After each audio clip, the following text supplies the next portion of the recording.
Well, anyone who has sat near a window may have experienced that startling moment when a bird smacks right into it. This afternoon, we have some tips on how to prevent that from happening to our critters uncaged. And joining me now from the Wildlife Medical Clinic program are Sydney Oliveira and clinic intern Caroline McCormick. Welcome. Thanks for having us. Absolutely. And I will say I have personal experience with this problem, and I'm very curious, why do the birds fly right into the windows? Why does that happen? Do you want me to take this one? Or? Got it. Okay.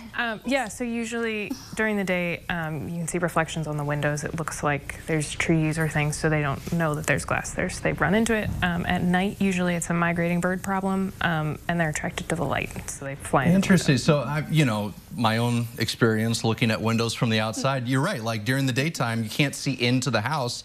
It looks like a mirror, but at night, it looks like, I guess to a bird, you could go right through it into the room. Yep. That's super interesting. So how do we prevent that from happening? Because we can't get rid of our windows. Right. I need my windows on my house, but obviously we don't want to hurt nature and we want to help nature. So what do you guys recommend? Yeah, so there's lots of different options.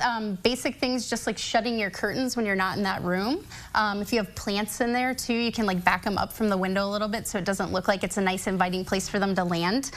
There are also like commercial window treatments that you can put out, and then also we have like our kindergarten crafts here that we did. These are cool. These are cool. So explain what these are. Yeah, so these are just little silhouettes. They also make like sticky ones that are like either hawk silhouettes or other bird silhouettes.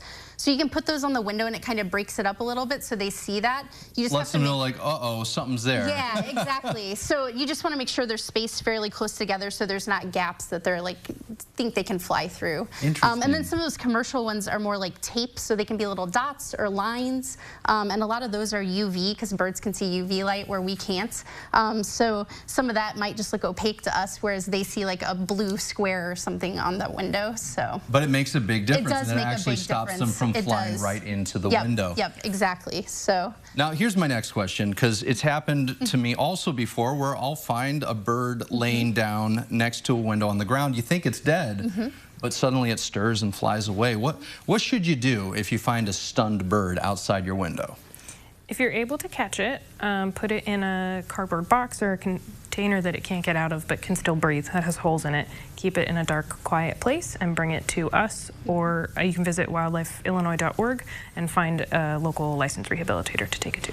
Now, should you try to feed it? Nope. Should you try to give it some water? I mean, Nope. I know that the natural intuition for most people is to try and help as much as we can, but... Nope, they'll be okay without it. After it's stabilized and things, then we'll take care of it and feed it and give it water and things. And just drive it over to the clinic there, and you guys can take care of it. Yep. What if you're in an area where you don't know where a wildlife clinic is? What should you do? Who should you call? Yeah, so that wildlifeillinois.org, you can find, there's either a map that you can click on where the location you're at, or there's actually the different counties that you can go through, and it shows like the individual and the county they're in. So. Awesome. So Yep. no matter where you're at, there's always help. And just as a reminder, try and just be thinking about how the birds might see your windows from the outside, because it looks different when you're looking out your window. That's not really what the bird, in fact, the bird might not even see you because of the reflection.